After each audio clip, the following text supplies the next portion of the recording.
Committee Room 29. Sound. Good. Yep. Welcome, members, and anyone watching today. This is the Department of Infrastructure Committee, and for those in attendance in the public gallery, just to note that you can use mobiles, but you should not either record or photograph anything in the meeting. Today, the committee will receive oral evidence from TransLink, who are going to provide an operational update and an overview of the annual report and accounts. We will also consider one proposal for an SL and consider 4 SRs. If members are content, we will start to proceed through the agenda. And item 1 is apologies. I have apologies here from Harry Harvey and Peter McReynolds. I know that Nicola and Justin are virtual and we can see them on screen. Are members aware of any other apologies? No. Okay, that's fine. Takes us to item 2, which is declaration of interests. Do any members have any interests that they wish to declare? Okay, I think that is no. Which takes us to item 3, which is chairperson's business. There's just really one item just to flag up to members, and that is that the motion to extend committee stage is scheduled for Monday at 5:30. We settled on 3rd of July, just missing American independence by a day. However, that date is a safety net to allow committee enough time to scrutinise the bill, but we do expect to finish before that date. Are members sort of content with that? Okay. I have no other chairperson's business. You can note the draft minutes of proceedings from our last meeting on the 1st of October, and I just need agreement that members are content with the minutes and that they are a true and accurate reflection of the meeting that happened on that day. And if members are content, I will sign the minutes. Are members content? Great. Okay.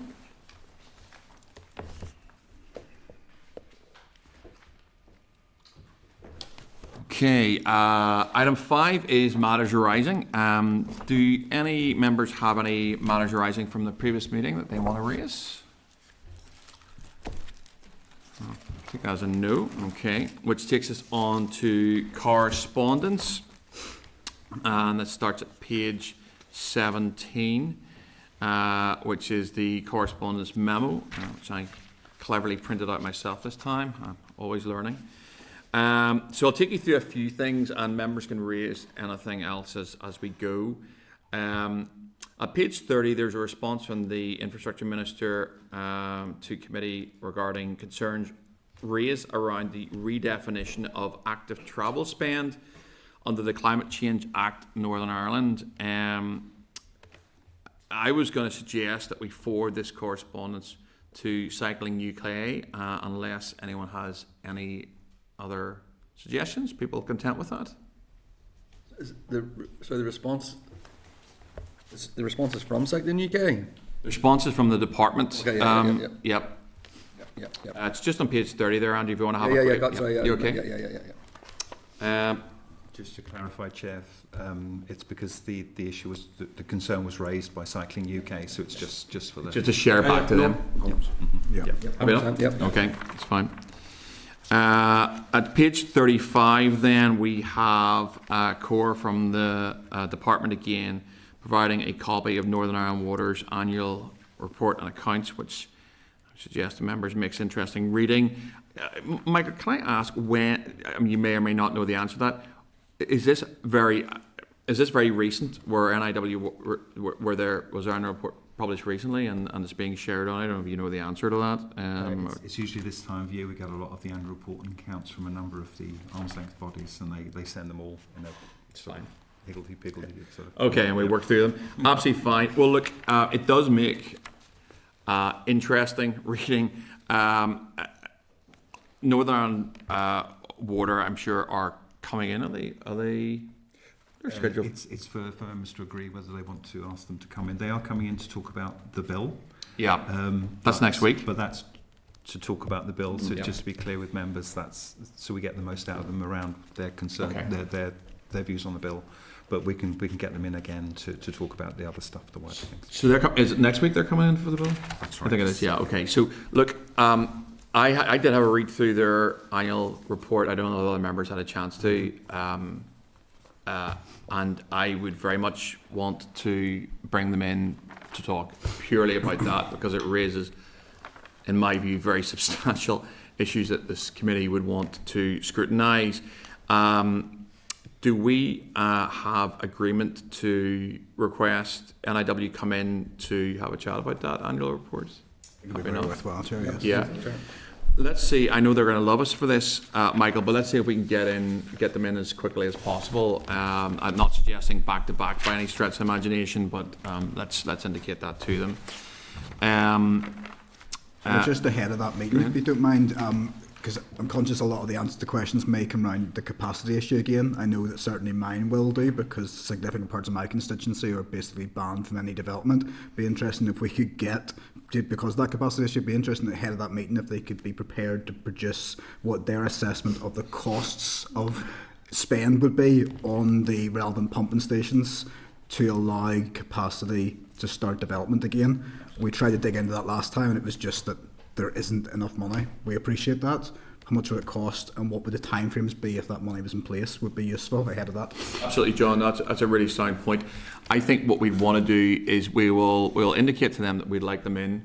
I think, to be fair to any witnesses who come in front of the committee, that we give them a briefing as to what we're going to be talking about. You know, and I think that's being very reasonable and transparent with them.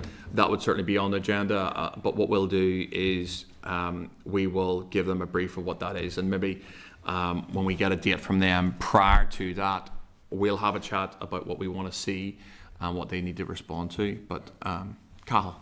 If we're going to have them in, let's have a full conversation, because, I mean, councils have give planning permission to develop, so we need to know where we're at right across the board. I'm not saying that's not their responsibility, but we need to, you know, it's all right talking about budgets, which we'll get and you've mentioned, but if we're going to have a proper conversation, there's areas out there that can't build for certain reasons. Let's have a complete picture of engagement with council and everything else, and what they're saying back to developers and as part of the whole process. Let's tease it all out. If we're going to do it properly, let's have a conversation with that, because there's no point just coming in and saying this is our budget, this is what we're working on. Because I mean, I know ABC councils passing applications every month for whatever development, and then the next thing they're sitting there, it can't be connected up, and we're getting caught in the middle asking questions as to. But all I'm saying is, the reason being, let's have a proper conversation about it when they're in here and see what's up, because they need to know it's their programme as well. You know what I mean? So let's have it. So if you give them a wee heads up on what we want to discuss, just expand it out a wee bit and let's have a proper conversation. Yeah. 100%. Andrew. What will the process be for that, Chair? Just, I mean, there are 9 corporate threats, high or very high. You know what I mean? So I mean, I think we know. You have read the reports? Well, I mean, I think we know what it's going to be like. You know what I mean? But again, if there's going to be a formal process of doing this, what will that be?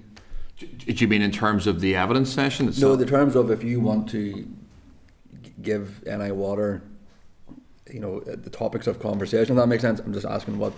Okay. We can maybe guess what it's going to be. Yeah. And you can probably guess what mine are going to be, but you know. Yeah. So I think the committee will have a discussion about that. I think both Cal's point and your point are fine. I think we to be fair to them, I think probably 5 minutes here we could come up with all those topics, and I think they're well laid out in terms of sewage and new homes and a range of things. What we will do is we'll have a conversation. Michael will write to them and say, look, we know you're coming in to talk about the bill. Based on what you've shared in your annual accounts, we have considerable concerns around this and the forward impact of what these concerns mean in the real world for people out there. So we, you know, to give you a bit of assurance, Andrew, we'll have that conversation as a committee, and we'll agree all those, and we'll send them across to them so they know what they're coming into. That's good. So that was that was Northern Ward. That's fine. Let me see, just one second here. We have on page 392, correspondence from the Northern Ireland Audit Office regarding a report into active travel in Northern Ireland. There's a little bit of committee discussion around that last week. Just for members to note that we did talk about it, that the clerk is having conversations with the clerk of PAC. We also indicated, members remember from last week, certainly our willingness and desire to have a look at that particular NIO report, and that is in process, and we hope to have an answer on that one next week. As to yes, Cathal, go ahead. Declare an interest, obviously, as a member of PSE, but just to notify the committee, there has been a conversation at committee, so the two clerks will be in correspondence. That's the way forward, okay? So that's all I can say. And for myself, just Chair, on the declaration of interest in relation to that particular item. Fine. Can I just check as well, Enzo, that if, as I understand it, that the PAC on the back of that conversation, then that will come to here. That's is that? Yeah, you're right, Andrew. So what happens with NIO Northern Ireland audit reports is that they go to PAC. PAC has primacy, so PAC can take them on themselves. But there's quite a lot of these, and PAC can only do so much. In order for a committee to scrutinise a Northern Ireland audit report, that has to be released effectively, and that's a conversation that we're having with PAC, I suppose, saying, look, we have indicated in public session last week we're quite keen to have a look at this. If PAC decide actually that's okay, we're not gonna take this one, it'll come to us. And then so not sitting on PAC, so PAC make the committee make the decision. Yeah, and the clerks communicate. all I can say at this moment in time, just through the chair, the conversation took place. They were instructed then for the two clerks to have a conversation, a correspondence. So once you receive that, then we can discuss further. But, but that give a fair explanation of how that's absolutely fine. works. I'm gonna sort of tack back a little with two that I have, which are very, very small. I noted at number 611, we have a copy of the annual report from the Department for Newry, Mourne and Down District Councils for 2025-26. Is this, do we get them all? We get them all. Yes. Okay. It's because of their planning role and relevance to this committee mostly. Okay. And is there a time frame for those? Because that was really interesting reading. Will we get them all in? Is there a schedule that they have to abide by, or? It's just an annual report and accounts as they come in. Time of year, and it's as they come in. That's okay. That's fine. Okay, so the other one, and again, I'm tracking back a little to 6.13, and that's on page, I wrote this one down, page 388, if anyone wants to see it, is a note from the Committee for Finance, and it's around core from the Department of Finance regarding the A5 judgment, and I'm just going to call that up just for a second whilst maybe other members get to it. It is, I think, on page 388. I was going to print this out, but my printer's not working, so that was impossible for me. Give me just 1 second, guys. Are you talking about you said 613, but was the October monitoring round, but 161, sorry. I think there were, when I looked at them, there was a little bit of difference in terms of the document and what they were referring to. So I think there's a couple of those reports were just a little bit out of sequence. They're both there in the committee report. 388. 388. Yeah. So just bear with me till I get it here. Right. Okay. So essentially, it's around the monies. That's great. Thank you. And we coordinated perfectly there, Michael. It's around the monies regarding the A5 and the £90 million. And I'm just wondering, do committee members have any views on that? It might be worth just having a quick look at it and just seeing what we think about that. The department indicated that'll be a matter for the Department for Infrastructure to determine the level of any reduced requirements from the 90 million in capital funding earmarked for the A5 Western Transport Corridor. So notwithstanding, no conversations about the court case, but this is simply about money.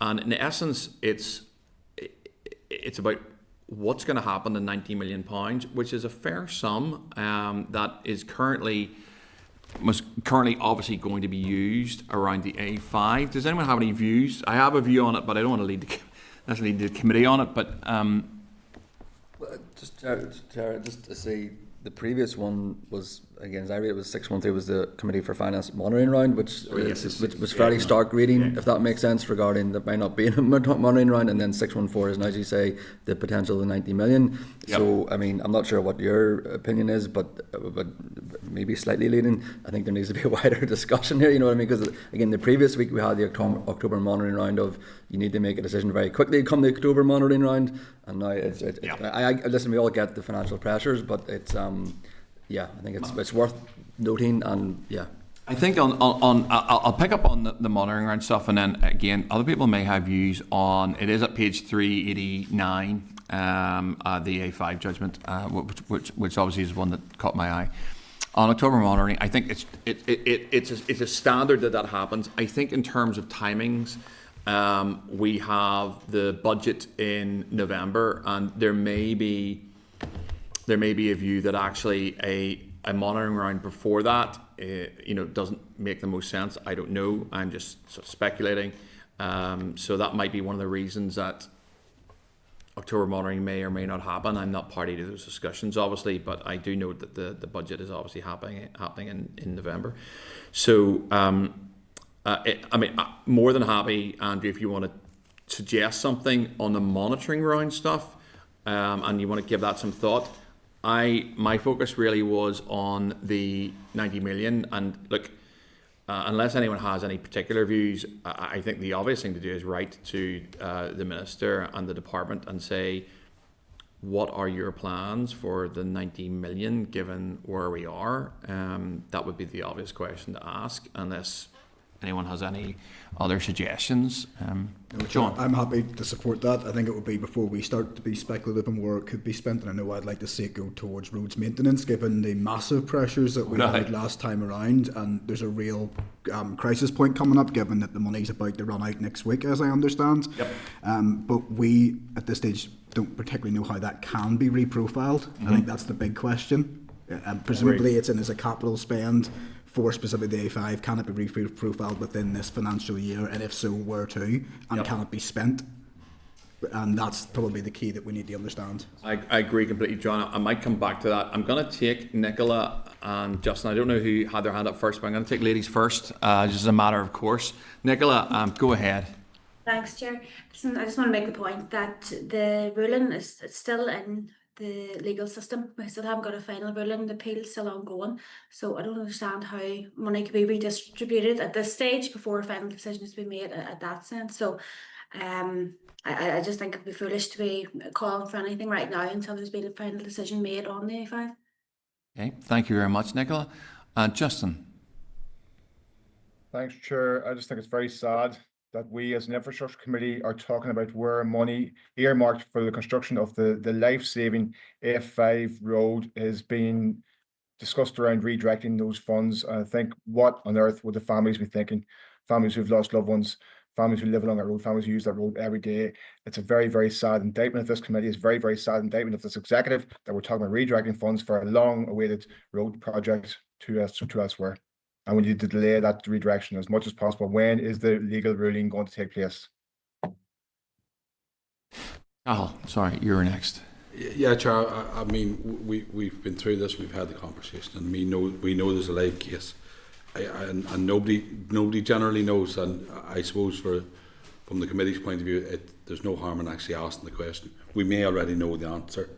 You brought up the monitoring rounds as well, whether it's in or not or whatever. Those questions are still to be answered, but to be fair, and as long as we are clear, we know there's a live case, and we know there's nothing happening. It's reasonable of a committee to ask the question. Whether we get the answer that we would like or what we seek is a different matter. It may come back and say, listen, but as long as we know we've heard it before, it's live, still ongoing, and listen, if it's agreement across the committee to ask the question, I don't. But I have to question. We already know that there's a live case. Yeah. But but I'm not pushing to a vote in terms of if there's questions to be asked. No, thank you for that, Cal. Thanks, Chair. Just to come back in, and Cal's absolutely right. There is a live case, as Nicola said as well. This isn't an indictment on the committee at all. This is us doing our scrutiny work. You have proposed that we write and ask what the intentions are. There's a live case. The reality is that even if the case was successful in favour of the A5 and the departmental bid, this money of 90 million that's earmarked wouldn't be spent in the current financial year and could well be lost. So it's entirely right that this committee seeks the intentions of the Minister and finds out that money isn't lost from the departmental budget and can be reinvested in the current year in something that can be used. There's nothing sad or indicting about the committee's desire to see that done, in my opinion. Yeah. That's I wouldn't have any. Yeah. No. Look, I think we're looking at two issues here, and obviously the committee will have, and members of the committee will have different views on the A5, but John is right. The High Court judgment is one thing, and we're waiting on that, and that is an ongoing thing. This is not about the High Court judgment. This is my concern, and John illustrated it very nicely there. This is about £90 million that is currently allocated to the Department for Infrastructure. It's our job to find out what the department intends to do with that, to ensure it's not lost, and to find out, can it be reprofiled in terms of capital spend? Can it be transferred across? Can something be done to move it into resource? Can we capitalise in some way?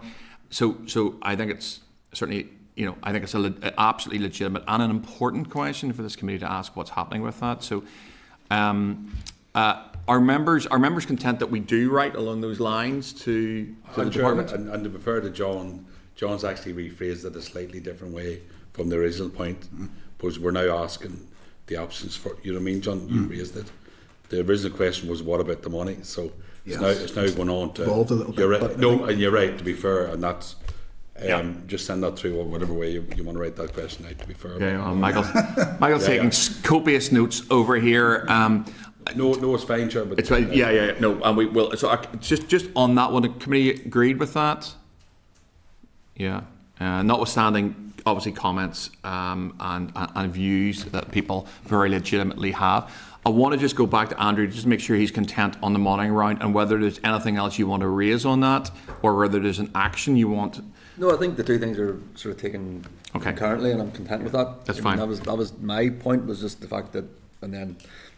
I can just say that, Sure, Michael. Chair, just that there will be officials coming up to talk about budgetary matters next week. So questions around monitoring rounds might be appropriate for that. Yep, that's fine.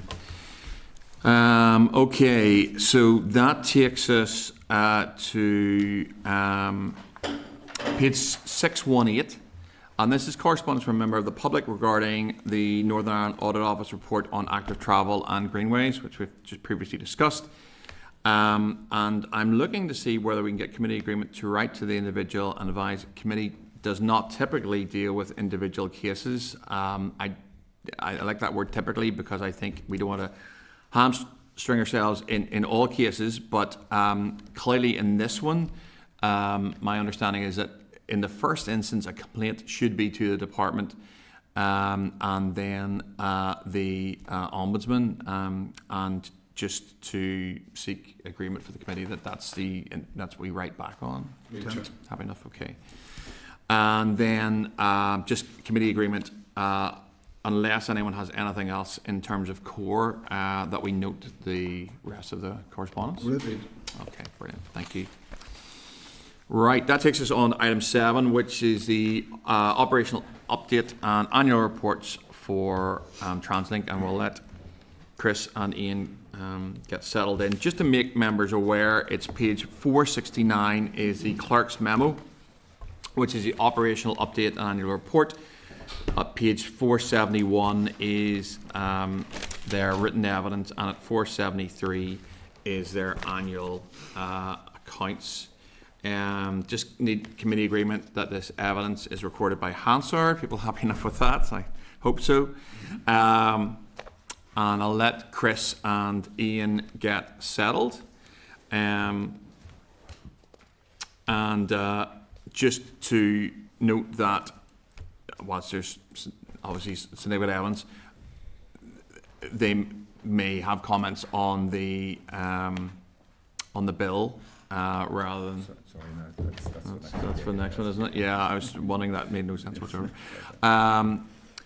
Ian and Chris, welcome to Infrastructure Committee. You're very, very welcome. Normally what happens is we give you 10 minutes to make a presentation, and then you'll probably expect some questions from the committee members. So we're in your hands. Okay, thank you, Chair, and thank you, committee members. We did send a short paper in advance. I'm just going to cover the highlights of that, really, and then pass it back to you, Chair, for questions. So, you know, as we've said in the paper, public transport enables many social, economic and environmental benefits, you know, to the whole of society. And just want to comment on recent research by the Confederation of Passenger Transport that shows alongside the social and environmental benefits, there's about £4.55 of economic benefits derived from every pound spent in local bus services, and that's an analysis that's been done in England. And indeed, public transport brings many benefits, even to those who don't use it. If you think about 81 million passengers using private cars instead of public transport, the issues that would cause on our transport network. But look, you know, and we can see that evidence ourselves. You know, we've recent investments, capital investments in new stations, for example, the North West Transport Hub, York Street Station, and recently Belfast Grand Central Station. We've increased capital investment in our rail infrastructure, in contactless ticketing and zero-emission buses, and also in Glider. And we can see that these have brought significant benefits right across society and increased public transport journeys. We recorded an additional 3.5 million passenger journeys in the last year. But if I come to the resource budget in terms of 25-26, this has always been a challenging area for TransLink. The process adopted really by all of the DFI ministers over the last decade from all of the various parties has been the same, in that public transport funding allocation is normally below that required by the public service obligation at the beginning of the year. And then the department relies on monitoring rounds during the year to meet the public service obligation funding in whole. The committee will be well aware of this. They'll be well aware of me attending these committees and making this point practically every year in the last 10 years. In 24-25, however, there was limited monitoring rounds funding, and this meant that the PSO funding requirement for bus and rail services was not able to be met in whole. Just worth remembering that this PSO funding, the public service obligation funding, is for the socially necessary services that we run, where the fares don't cover the complete cost of running the service. And therefore, TransLink, while continuing to deliver those services, made an operating loss of around £16 million last year. If we then come to 25-26, the same process has been adopted in terms of the resource funding. It actually has reduced in real terms in 25-26 over the previous year. And therefore, based on TransLink continuing to deliver the current bus and rail services, we will make a further significant loss this year. And our cash reserves will reduce to what I would consider a financially unsustainable level. TransLink is a public corporation. It has a duty to maintain reserves at a sustainable level and to be in a position to manage business risks. And obviously, it's a critical issue if we cannot maintain those reserves, those cash reserves, at a sustainable level. We are continuing to work with the Department of Infrastructure, however, given we're already 6 months into the year, options are very limited in terms of what we can do. TransLink is doing all it can to manage costs and to maximise revenues across the network. This is obviously a very critical issue for our public transport network, and I'm very aware of the competing demands on public money. However, I think it's important now that at the executive level, there's a decision taken on what funding is available for public transport, and therefore what level of service it can afford to operate and maintain on an ongoing basis. Again, just to reiterate the significant benefits across society, across health, education, the economy, and obviously the environment that public transport gives to Northern Ireland. So that's all I want to say by way of a short introduction, Chair. I'll hand it back to the committee. That's great. Thank you very much, Chris, for that. And look, as before I make any comments, as chair, just in my capacity as just an MLA, I have to say I find TransLink really good to deal with. Very responsive. All the local issues that we all have, probably around the table as MLAs. I've been impressed with the level of engagement between myself and my office and TransLink, so I probably want to get that on the record. I'm going to take you just to some of your evidence and have a few questions, and I'm going to hand over to the Deputy Chair, and it's your briefing paper on 471, just for members' benefit. And you've used the phrase there, the overall financial picture is a challenging one, and you go on to note how challenging it is. Clearly, TransLink has a key role in helping Northern Ireland meet its climate change targets. I mean, there's significant pressure on trying to get people, I mean, to use the most basic example, out of cars and into buses, or, for me, getting a train from Bangor to Belfast. So given the fact that we have the Climate Change Act and the targets that are associated with that, and this government drive towards trying to achieve those, and yet it seems from your evidence that actually the investment isn't going into one of the key arms that will help deliver that. I mean, would that be a fair comment, or do you want to comment on that? Yeah, I mean, I think public transport plays a vital role in terms of modal shift and in terms of decarbonising public transport as well. It's a big investment area to achieve the Climate Change Act and to get to net zero. Transport is one of the biggest, after agriculture, is one of the biggest emitters of carbon into our environment, and therefore is one of the biggest challenge areas to meet net zero. And yes, at a capital level, we have been able to increase some capital investment over the last number of years, but the resource to actually manage the services to get best use of that capital hasn't been there. In fact, this year we had plans to enhance some services on bus and rail, and we've had to hold back on that because we haven't had the funding to do it. And the current funding that we have actually doesn't deliver the full service that we deliver today. So that's why I'm saying to deliver the current service, we need to decide what is the funding level that can be achieved, and therefore what's the network that equates to. But yes, that would be a challenge in terms of the Climate Change Act. And you mentioned there, just picking up on your answer there, it sounds like in terms of the role that TransLink can play in delivering towards net zero and some of the climate change targets, that there is reasonable capital infrastructure there on TransLink's part already. The challenge is, in order to play your part, which is a significant part in terms of providing that infrastructure to allow people to do that, the challenge is around resource. Would that be fair enough?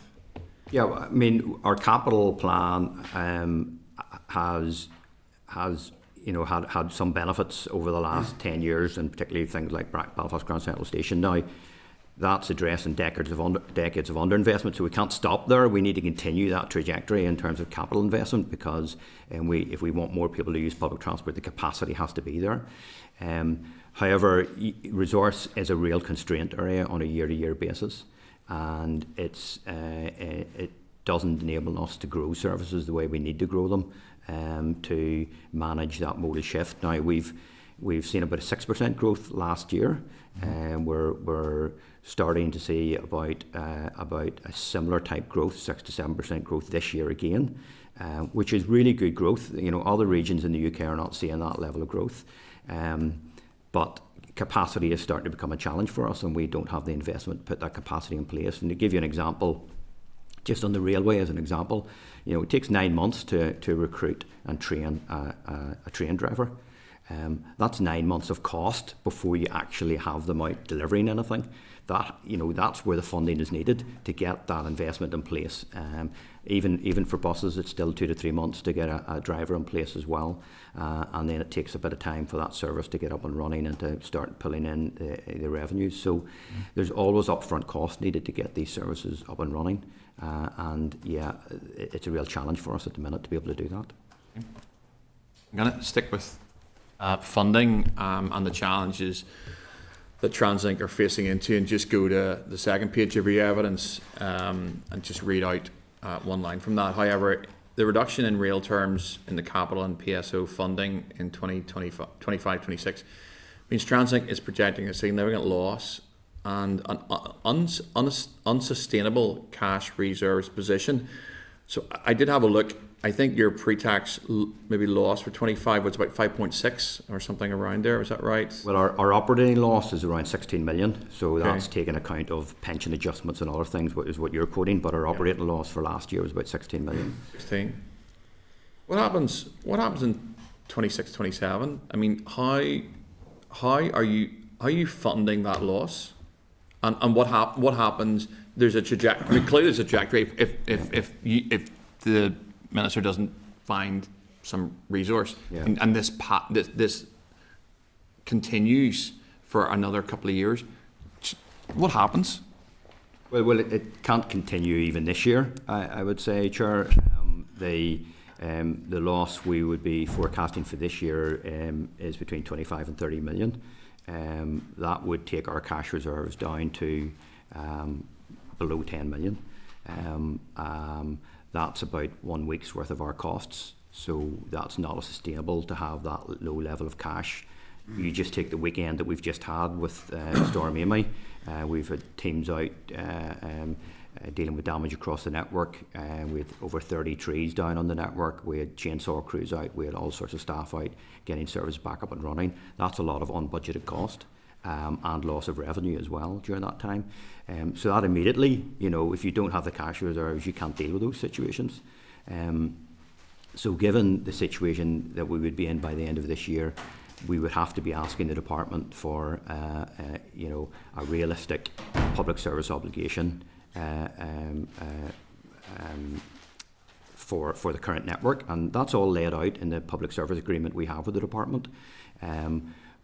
Or we would have to ask the department again to say, well, what is the network you can afford, and define that network for us so that we can actually run that network. So the choices, and I'll finish with this and hand over to the Deputy Chair, the choices, and certainly we'd want to pick this up with the department. The choices that you're outlining today, Chris, really are either we run out of money, or the department uplifts the public service obligation, or the department outlines what services they want to see reduced because there's not the money to do everything. It's not sustainable to go on providing a level of public service transport that you currently have in the future, because just based on, and I'm no accountant, but I can see the trajectory that there won't be the money there. Is that fair enough? That's exactly the options. I mean, on the first one, obviously, TransLink's a public corporation. We have a board of directors. We have duties under the Companies Act, and we'd have to take steps to avoid TransLink running out of cash. And that's certainly not where we want to be, but certainly there's a duty there as well. And that's why we urgently need the discussion about what is the network that is affordable, and how do we make the changes to get to that point. I'm going to squeeze one quick question in at the end. Is the department and the Minister aware of the challenges that TransLink face, and have you so is the department cited more or less on what the evidence you've just given to me? Do they know how serious it is? Yeah, no, absolutely they do. I mean, bear in mind, the budget was only confirmed in the last few weeks, and we have met the department and the Minister since then to outline how serious a situation that is. That should not be a surprise to anyone. Great. No, look, thank you very much, Chris. That was really useful. Deputy Chair. Thanks, Chair, and Chris, Ian, good to see you again. It's like an episode of Groundhog Day, but slightly John. more concerning every time we watch it. And this picture is as bad as we've seen, as you've painted for us. Just before I go in, I just want to echo the comments of the Chair to thank your staff, Graham, and all the team, particularly over the weekend with the difficulties that TransLink faced in response to the storm, but obviously in all the many constituency inquiries that we get, you're always very forthcoming with the answers. In terms of the situation, the figures that have been put out to date around the what's I going to say? Yes, compared to the rest of the UK and Ireland, Chris, where do we stand in terms of that capital per head, in terms of the funding situation? Yeah, well, I mean, it's important to say that every public transport network in the UK, in fact, globally, is subsidised to some level. That's the nature of public transport. You're providing socially necessary services, and therefore there's a subsidy required to do that. So it's quite common. If I look at our subsidy based on our public service obligation funding for this year, our subsidy per passenger is about 1.20, and that's across bus and rail. It's a bit higher in rail, a bit lower in bus, but that's an average. That's about 30% lower than the rest of the UK. If you look at Transport for Wales or Transport for Scotland, or you look at the Republic of Ireland and compare an equivalent network, it's about 30% less than what's available elsewhere in the UK. So that's a very low level of subsidy per passenger. And going back to the Chair's comment, if we really want to see addressing the Climate Change Act and everything else, we really need to be thinking about what level of subsidy is appropriate to achieve that. But at that low level, it's very difficult for us to continue to grow services. And, there's a lot of really good programmes out there, like the All Ireland Strategic Rail Review and like other assessments of what we could do to grow the services. But all of that will require resource funding. It's not just the capital. After the capital, you need the resource then to actually deliver the service. And if we don't have enough funding to deliver the existing service, then it really begs the question: what would we do if we had a bigger level of service? Yeah, I think we all agree that your key players absolutely in the climate change in the road to net zero, undoubtedly. And I'll come on to a question regarding the All Ireland Rail Review afterwards. Can you just talk us through the efficiency savings that TransLink have made to date to try and make up some of the shortfall in the funding? Because I appreciate you talking to some of them, Chris, around the ticket list measures, etc. Can you just talk us through what has been done to date and how much that might equate to? Yeah, I think in simple terms, there were a number of enhancements we'd planned for this year which we have curtailed. So that was the first thing we did in terms of managing our costs. Look, 90% of our cost is in people. So a lot of this is about what we do around people. We have had for the past year what I would term is a headcount freeze on. We're still recruiting frontline staff if they leave, but trying to maintain our headcount at where we finished last year. Now, that gives us some challenges because sometimes that creates a delay. If we have people, I know sometimes we will have issues where we have a shortage of drivers, for example. That's because if someone takes early retirement, it goes on long-term sick, it's only then we can engage in actually recruiting them. We can't recruit ahead of that because we don't have the investment to do that. That creates gaps sometimes in our service. But certainly they're one of the two big issues. The other big cost for us is fuel. And as you know, we hedge our fuel cost, and we've had major savings by continuing to do that. So they're the three big cost areas, if you like, that we've continued to work on. And it does give us challenges. Okay.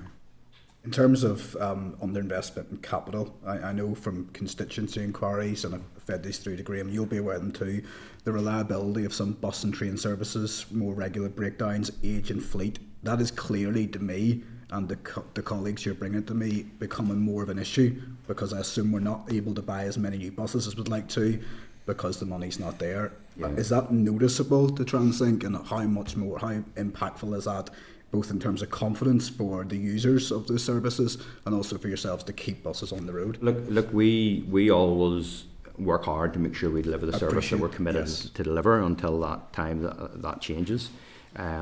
And our maintenance and safety record is good in terms of keeping fleet on the road.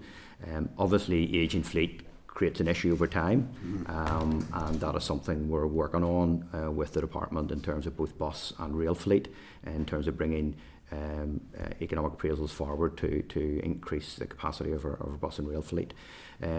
So it's not an area we would look to in terms of efficiency, because we look to deliver that service. It can create some challenges whenever we can't get ahead of the curve in terms of investment in some areas.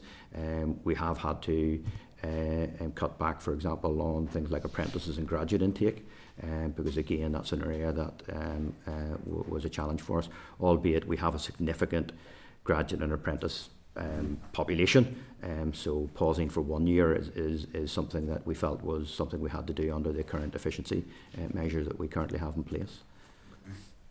Next, just item 2 more points, if I may, Chair. The All Ireland Strategic Rail Review, there are some fantastic aspects to that. I think we all recognise the potential of it, but given the bleak financial picture that you've painted again today, that we hear year on year in terms of funding, it feels like pie in the sky unless a creative way of funding that, integrated with yourselves long term, starts to be established. Otherwise, it's just a piece of paper with some grand ambitions.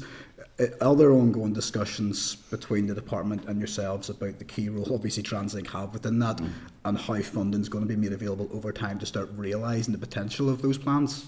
Look, I mean, we were very pleased that the All Ireland Strategic Rail Review was completed, and also we inputted into that along with Irish Rail and others as well. I think it sets out a roadmap for the next 30 years that future generations can benefit from, and we're very committed to working with all stakeholders to try and deliver the aspects of that and the funding that's required. Whenever the All Ireland Strategic Rail Review has been done, we took the opportunity through a programme called Union Connectivity to get the feasibility work underway. So that was effectively funded by Westminster through the Department for Transport. And that has got us to the point where we have the feasibility studies done, and we hope to publish that information in the autumn, or in the winter now probably. And I think the key for these big strategic projects is to continue momentum. So the next stage for those would be to bring them to a strategic outline case, we would be working with the Department for Transport, the Department of Transport in the south as well, and even through perhaps through SAUPB and others to try and look for a funding mechanism to bring those forward. So that will be our aim at this point, is to keep those projects moving through the various stages. Even though you don't know how you're going to get to the final point, you keep the momentum going on the projects in the short term. But yes, you're right. As we start to deliver those projects, there will be resource requirements for them, and that given the current situation, that sort of that has to be something that's in our mind as well, to say, well, if we can't address this now, then we've got to think about the future and what does that mean for the future as well. Absolutely. Final point of the Chair, one of the things we get lobbied on most is additional access to evening time travel, whether that be on bus and rail. Yeah. We do welcome the Night Movers pilot that's happening. Could you just give us an update on that? And from a purely parochial, selfish point of view, will that be extending to Carrickfergus and Larne this time or any time around? Because obviously it's a very popular route, and my constituents love that, particularly around Christmas time. Yeah. Well, look, we've been running a Christmas time nighttime service for years, and in fact it was before COVID when we started talking about the view that we needed to try and do this all year round. And then after COVID, we've worked with other stakeholders, and we're very pleased that the business community and the bid teams and the Nighttime Czar in Belfast have come out to really support this and to really run campaigns to get this pilot up and running. So we certainly are very committed to that, very pleased to do that. It's not fully approved yet, and we've always said it would take us a couple of months to get that in place, because I'd already talked about getting drivers and getting resource in place to do that. So that will take a little bit of time to do. But yes, we're very committed to it, and depending on when the pilot can start, we would still be anticipating running a Christmas type service and the run up to Christmas as well this year.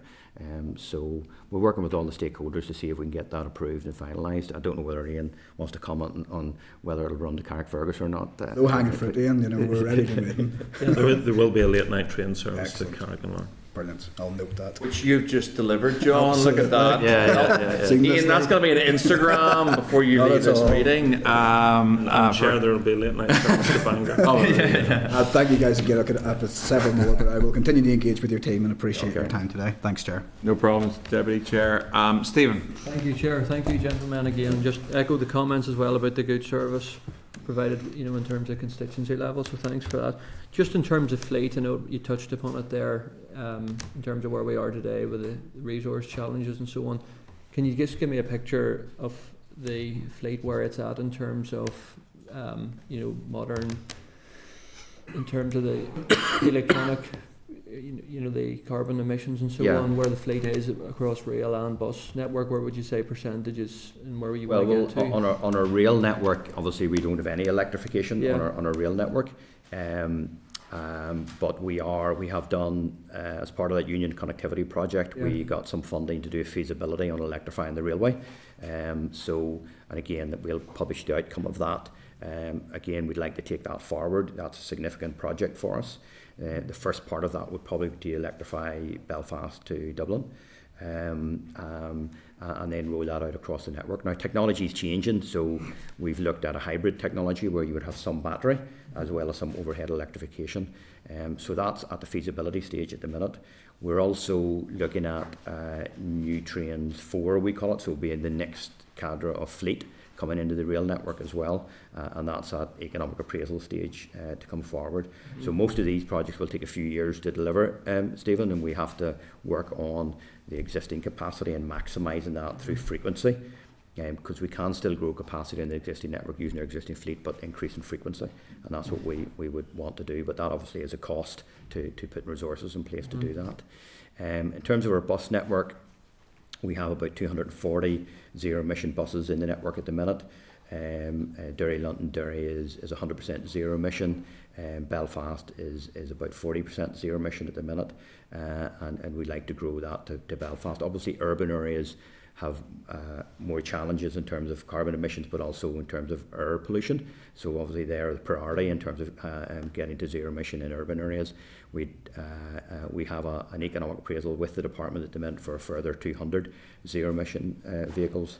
That would get us to about a third of our fleet being zero emission. We have a fleet of about 1,300 buses. So if you compare that across the UK, that's quite an ambitious target, but also quite successful in terms of what's happening across the UK. So we're very committed to that, continuing to roll out the zero emission fleet across our network. Obviously, when you get into more rural areas, it becomes a bit more challenging in terms of the type of electrification that you use. And we have some hydrogen buses in our fleet as well, which we'll continue to pilot trial to see how we can make best use of hydrogen in longer distances. The budget situation, has that made it more challenging to get closer on the electrification of the network? Yeah, well, I think our capital budget has reduced over the last 2 years, so if that continued, that would make it a real challenging situation to get to zero emission on our bus and rail network. Yes, I appreciate that. Just turning then to Grand Central Station, obviously there's been a lot of disruption over the last number of years that you're aware of, including local traders and so on. I'd just be keen to get an update on where we are on that, on the remaining aspects of the work around completion of the full project. Yeah, look, we're working very closely with stakeholders, and we've done a lot of really good work with the community in terms of engaging them. We've done an initiative like Right Up Your Street, it's called, where local traders can come into Grand Central Station and market themselves, and obviously there's the new meanwhile use there as well, so that's really helping to bring footfall into the area, and that's helped traders. Our plan at the minute, we're working to an end of November for Durham Street to be open again, and to allow sit down and pick up as well on Durham Street into new Grand Central Station, so that'll help a number of constituents with that. I would say that at this time of the year, coming up to Christmas, there's always congestion in Belfast. I don't think Durham Street is the only issue that needs to be dealt with, and the Minister's announced some initiatives as well to try and ease congestion, obviously encouraging people to use public transport or other modes of transport rather than the private car is what we all want to try to do to make sure the city is accessible for everyone. But certainly we're working very hard towards that end of November date. Okay, no, that's good news. Just final point then on the George Best City Belfast City Airport rail link, and we've talked about it before in here with yourselves. The master plan was recently launched, which you'll be aware of, and the airport talked about working with TransLink on a public-private partnership around looking towards that. Is there any update on that, or and rate of prospects of it happening? That rail link? It's very early days. Look, we've been working very closely with the airport over the last couple of years on this. Oh, yeah. Again, we've done a feasibility study on what could be done, and they presented that in their master plan. Again, the next stage now is to bring that feasibility study to a strategic outline case and to a business case to get it approved. And the airport are very keen that we work together to do that. So they've committed a small amount of funding just to get to the next, get the feasibility study completed, which will be this financial year. And then we look to see how we would fund the next stage, where we'd get it to an outline business case and get it delivered. But certainly it is a very feasible project, and we're very keen to work with the airport, and we're very keen to have that public-private partnership, because again, we look at funding and we look at financing these schemes, and public-private partnerships don't get talked about a lot these days. But I think while there have been some examples which have not been great in the past, there are also some which have been very good, and we need to be looking for different models for financing projects going forward. And I think that's, at least in a small way, is a good start that the airport are working that way with us. Yeah, that's positive. Thank you. Thanks, gentlemen. Thanks, Chair. Thank you, Stephen. Andrew. Thank you, Chair. Thank you, and I suppose this stage, thank you your service, and big shout out to 215. Got it this morning. Yeah. It's always good to see you out of a sling as well, Mr. Conway. Thank you. Never miss an opportunity to. And I always come here and I always say, well, I'll ask this question, then you hear you speak, and then the questions go by the by. But I'll try and just on you mentioned the storm damage and how it's not budgeted. Okay, I'm just curious. I mean, has there been a noticeable trend? I mean, obviously, anecdotally, we see more extreme weather events. But is there an empirical? Yes, the trend is increasing when it comes to unbudgeted spends because of it. I'm just, what's the last 10 years like? Do you budget then? Start the budget for the next 15 years? Just what's the crack there? Well, there certainly is a trend towards, when we can all see it, named storms, which are much more severe in nature than we would typically see. If we take Storm Amy as an example, while it was down as a yellow storm rating, actually in some parts of the country it was up as high as red with 90-mile-an-hour winds. And although we do a lot to manage the railway network and keep it safe, there are trees along that network that can cause problems. Even not on the network, but close to the network, that are owned by other people, and when they come down on the network, it's major disruptive. We also have that can cause damage to trains, as well as damage to the railway infrastructure, to signalling infrastructure, and to even things like barrier arms and crossings and things like that. That all takes time to repair, and Storm Aon, was a significant damage as well. There was over £1 million worth of cost to fix some of the damage as a result of that storm, and we are seeing that trend increasing. We have a climate adaptability, so we have a climate change strategy about what we want to do to get modal shift and move our fleet towards zero emission. But we also have a climate adaptability strategy which we're developing now, which is looking at, the climate is going to change regardless, and how do we deal with that.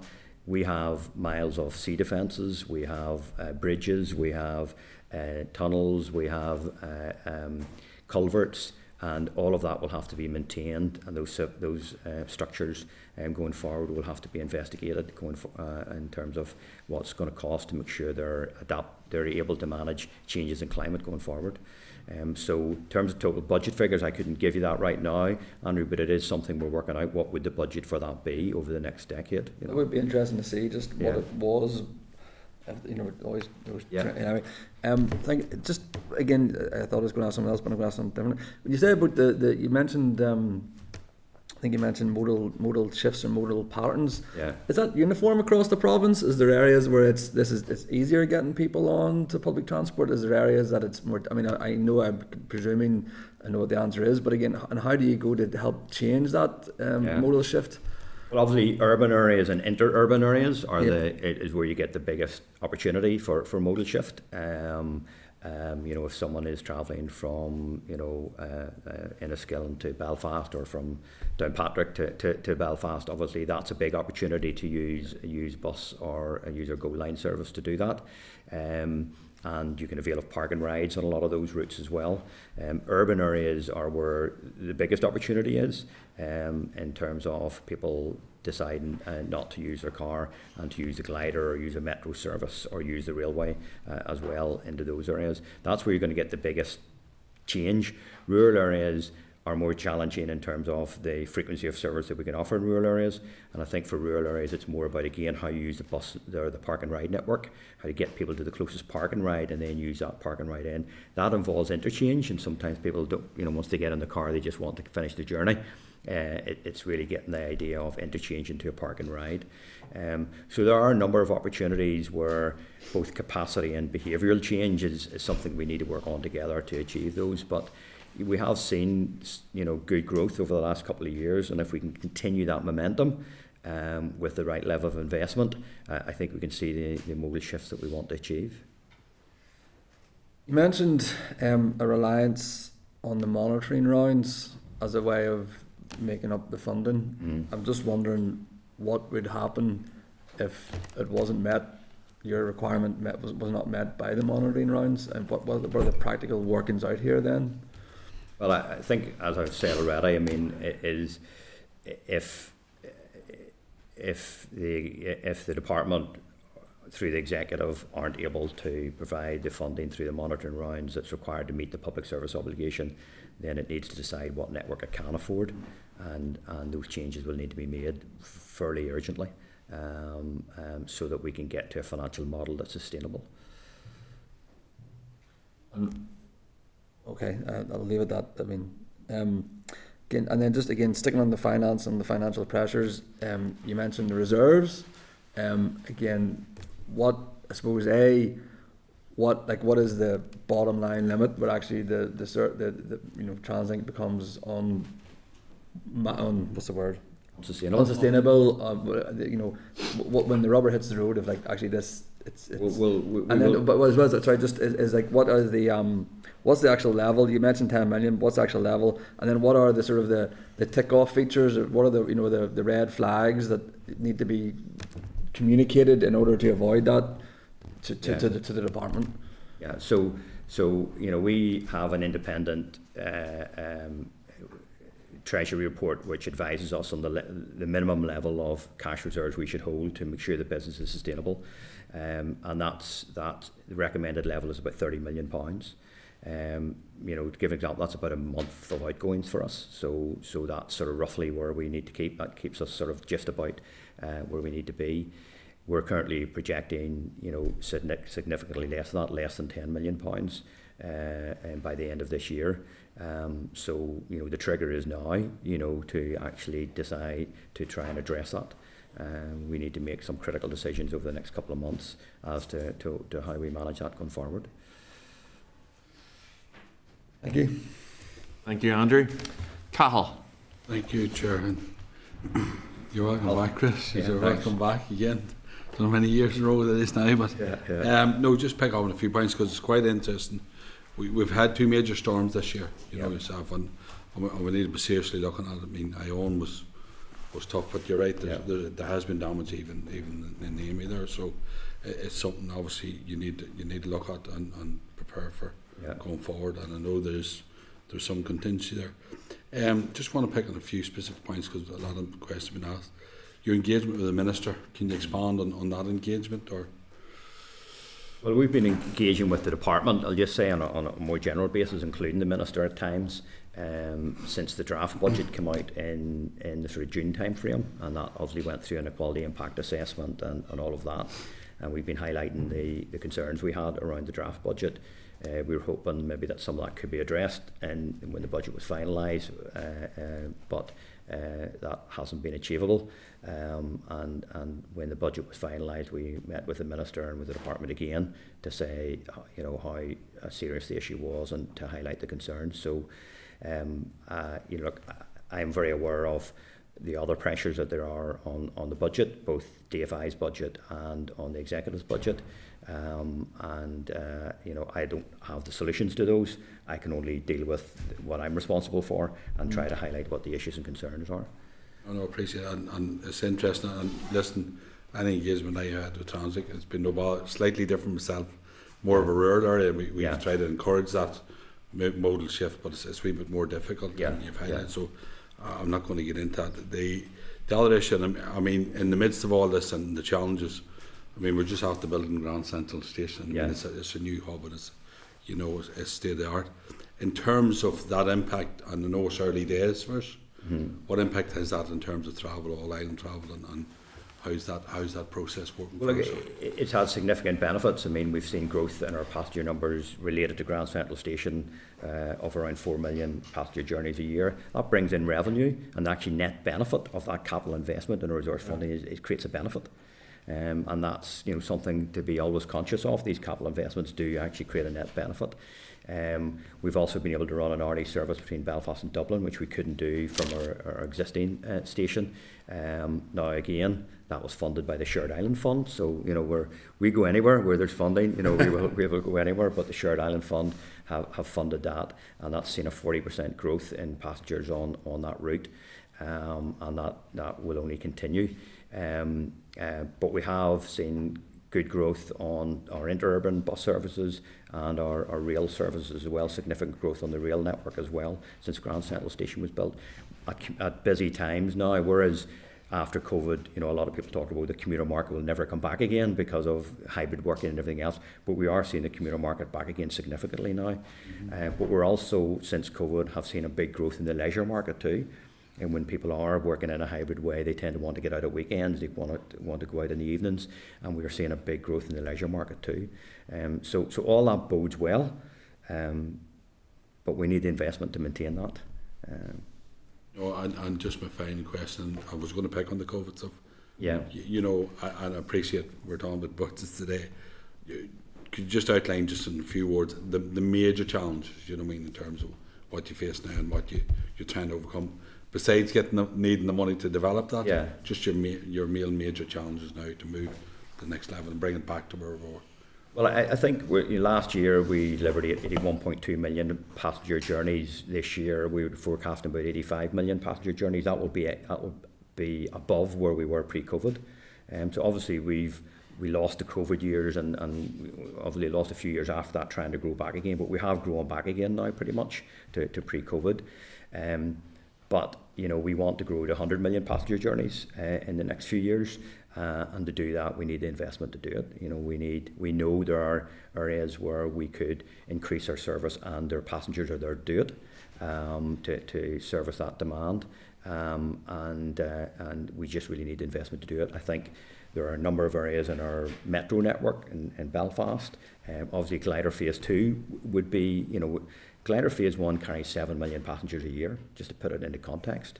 You know, Glider Phase 2 would be obviously a major initiative in terms of helping travel in the Belfast area. But there are lots of interurban areas where we don't have enough frequency on at the minute, and we'd like to increase the frequency on our interurban bus services. And while we did do an enhancement to the rail network when we put in Grand Central Station, we'd like to go a step further than that and put in additional frequencies as well. So these are all possibilities even within the network that we currently have before we start looking at growing the network. But that all takes investment. Just final point here, there's no chat about Clader around Armagh and you're just you know, when I'll cut that conversation. Just in terms of, and you're right about on the Shared Island thing, was it, you know, there's opportunities for partners out there and there's something going forward in the future we need to look at as well to try and develop that. But listen, thanks very much for your presentation. Okay, thank you. Thanks, Cathal. Thanks, Chair. Justin. Thanks, Chair. Thanks, Chris. Hey, Justin. Good to see you, Chris. I'm going to start off with the Early Enterprise, which has been a phenomenally positive game changer feat of transport, given the barriers there were to that actually progressing, Chris, which you know that I've campaigned on for a long time. I'd love to know how you overcame the pathways issues down Dublin side, and got there. And now you've mentioned the 40% uplift in passenger rates in the annual report. It actually says 50%, and which one is it? Just clarification on that one. But either way, it's extraordinary. It's a game changer, and it's a case of build it and they will come. And that's demonstrated how positive that it has been and how that's changed how people live on the Eastern Economic Corridor of this island, and how more readily they use public transport. It's well done. Big clap on the back for everybody in TransLink and everybody in the Department of Transport in the South and the Shared Island Unit, Taoiseach Shared Island Unit, for getting there. Phenomenal. Well done. Okay. Look, the growth can sometimes depend whether we're talking about cross-border or whether we're talking about on the service, because as you know, people from Newry would use the service as a local service as well as it being cross-border. So sometimes that's the difference in, when we talk about the 40%, we're talking about strictly cross-border, but there has been a growth overall because it provides a local service, Newry to Belfast. It also provides a local service, from Portadown, and in the south as well, Drogheda and Dundalk provides a local service into Dublin too. So there's sometimes slight differences in the numbers depending on which figure you're talking about. And how were the pathways issues overcome in Dublin side? Sorry, Justin? How were the pathway issues overcome with the DART? Well, in Dublin? the as part of there's a wider plan that the National Transport Authority have and the Irish Rail have around putting in additional capacity and the approach to Connolly Station in the north. We have been working on our business case for the new enterprise fleet, and one of the options for that would be some additional passing loops in the south as well to improve the journey time between Newry and Dublin, and to make sure that it interworks with the increases in capacity that's happening in the DART network as well. So there are a number of short-term measures being talked about, Justin, about how to deal with that, but obviously the longer term is to put additional rail infrastructure in the north side of Dublin to manage that capacity. Okay. Another build it and they will come rail transport network that I've been campaigning successfully on for a long time is the Armagh Portadown Rail Link. Yeah. Obviously the consultation is out on that, or has been completed, and is now with the Minister for review. I'm hoping that will progress to construction. And on that reality of where our rail system was and where it is now, do you as a transport organisation lament the lack of vision in the past, whereby our rail network was allowed to deteriorate to such a level where it's now gone compared to where it was 70 years ago? Does that make you all lie awake at night staring at the stars and wishing if only? Well, absolutely, Justin. Well before my time, I would have to say. And I suppose it's in the current context, you look back and say that seems like a crazy decision that were taken back then. But in those days, the car was a revolution, and everyone felt that everyone was going to travel by car in the future, and there was no thought to climate or the environment or anything like that. And there was plenty of road capacity, so what was the issue? I suppose that's what was going on in people's heads then. Roll forward 50 years and we sort of then look at it and say, well, given that we have the climate issues we have with emissions from private cars, we have the finite road capacity that we currently have, and the growth in population that we're seeing as well, and the growth in car registrations that we're seeing, then obviously something has to change, and we now look then at what we can do to address that in terms of bus and rail. But I suppose I can't really comment on what was happening and going on in people's heads going back in those times, Justin, but I certainly do lament it now, Okay, obviously the precarious financial situation you find yourself in and the choices that are laid before you are a little bit frightening, but that's already been addressed. In terms of the annual report on page 10, you say safety is our #1 priority. We will work to ensure everyone gets home safe and healthy. every day. This includes customers, employees, contractors, and public, and indeed anyone impacted by what we do. In relation to the state-of-the-art, shiny new transport hub, which is Grand Central Station, are there any concerns ongoing around safety for staff? Are there any issues around sickness levels or anything that we should be made aware of as a committee? No, Justin, there's nothing that we need to highlight around that. There's no real differences in terms of any of our stations across Northern Ireland in terms of meeting all of the requirements, and I'm not aware of any issues that the committee need to be aware of. Thanks, Chris. Thanks, Chair. Thank you, Justin. And I think that's everybody in terms of questions from the committee for both Ian and Chris. What we'll do is we'll give some consideration to the evidence that you've given, both the written evidence and the oral evidence, and I'm sure there'll be some action points coming from that. But I just want to, on behalf of the committee, thank you for coming along today. It's been a really interesting session. Yeah, that's us. Okay, thank you, Chair. Thank you, Committee. Thank you very much. Thank you. Guys, again.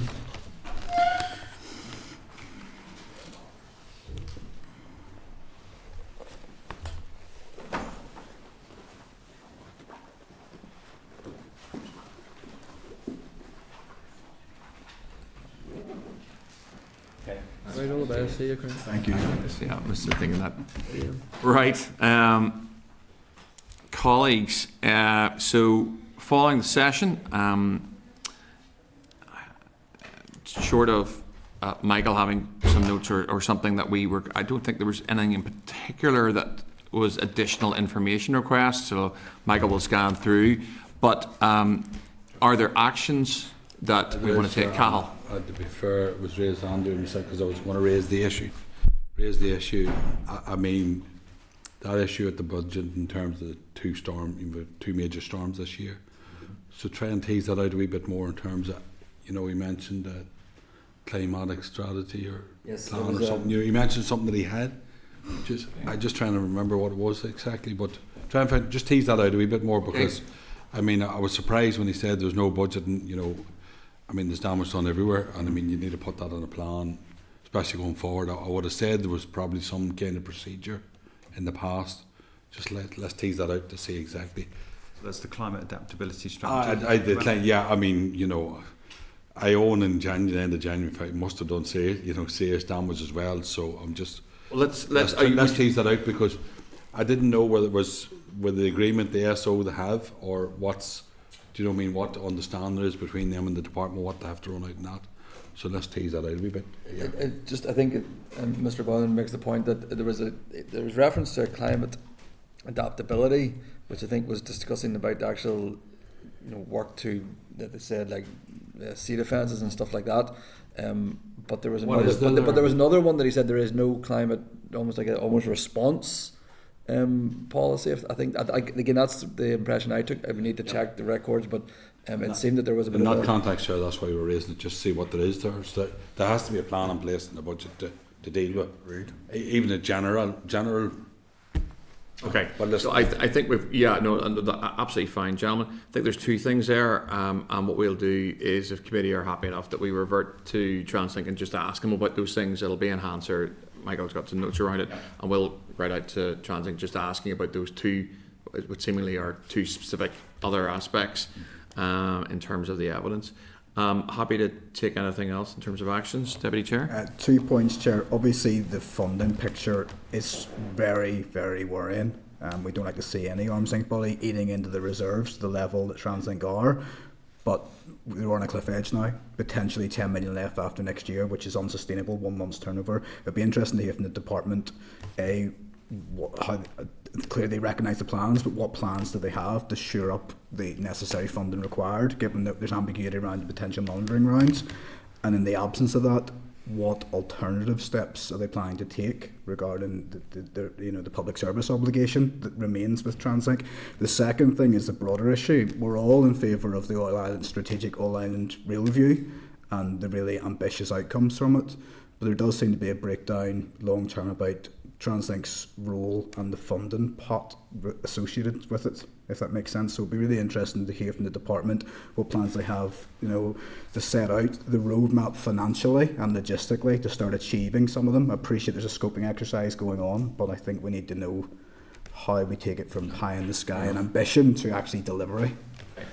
Same item, Andrew? Well, just especially specifically the first point, I just think that 10 million reserve with still 3 months of the year to go or whatever is quite stark. I mean, and then given that it was whatever the set was 30 million, but 30 million, which was a month's operation. So again, I think that's just very stark. So it is, and I think whatever needs communicated really. Yeah. So it's fair enough. It's a fair question. It is. I mean, it comes up every year, Chair. But listen, yes. John's raised it. It's getting worse, so Cathal, I think is the point. No, Hans, and I agree with you. I mean, that's why we're asking the questions. Yes, I'm happy enough to.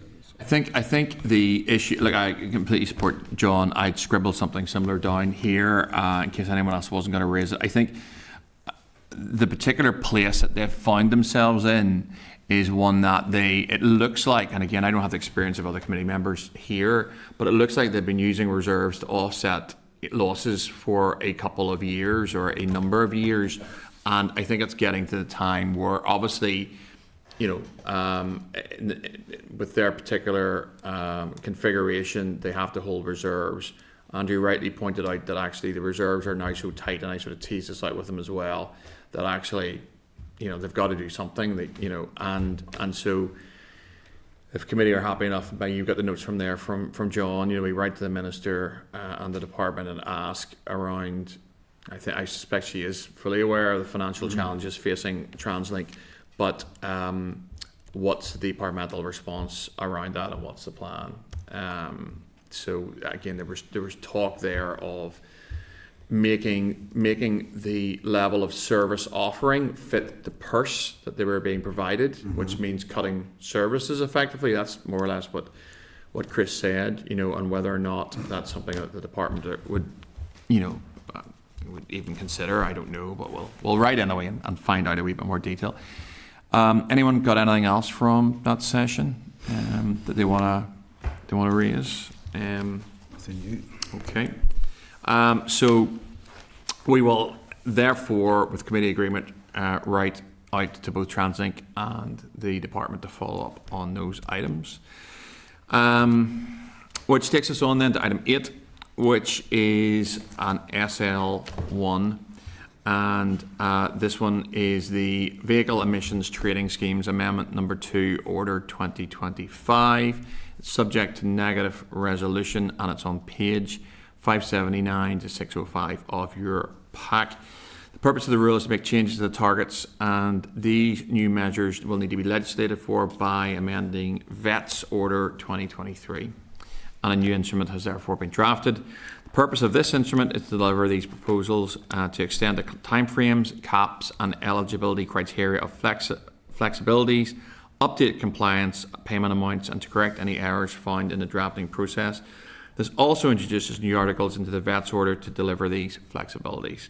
The proposed changes, which have been agreed across DFI, Transport Scotland, the Welsh Government, and the Department for Transport ministers, are laid out on page 584 of your pack.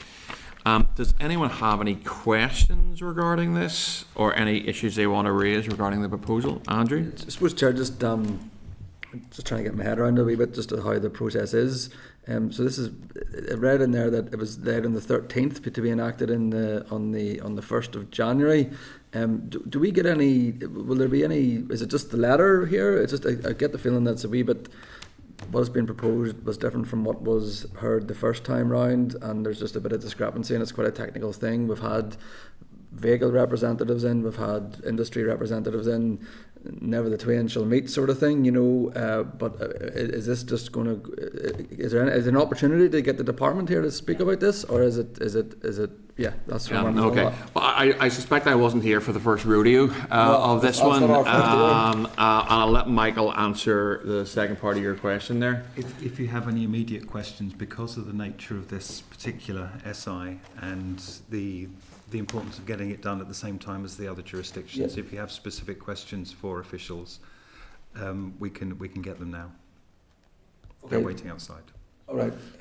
Well, Here's some officials I prepared earlier. Well, no, listen, if there's questions, they're there. So, I mean, you can bring them in. So, I mean, well, I mean, yeah, but that's yeah. Members would find that useful. We can do that. Let's do that. Yes, thanks, Johnny.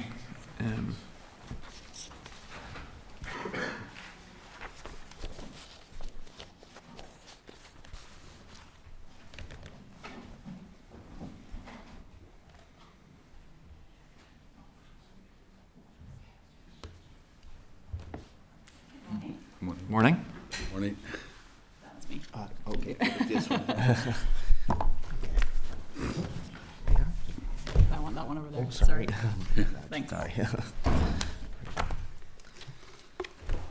Good morning. Morning. There you go.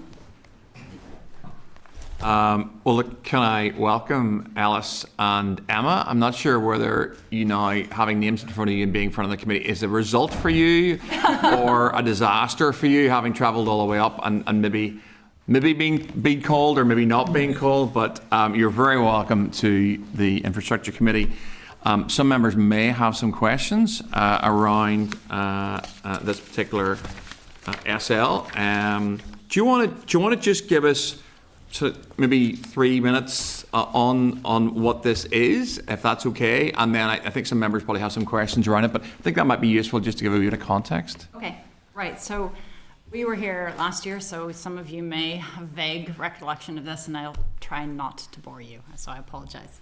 But you will be aware that the UK government committed to the intention of all new cars and vans to be zero emission from 2030.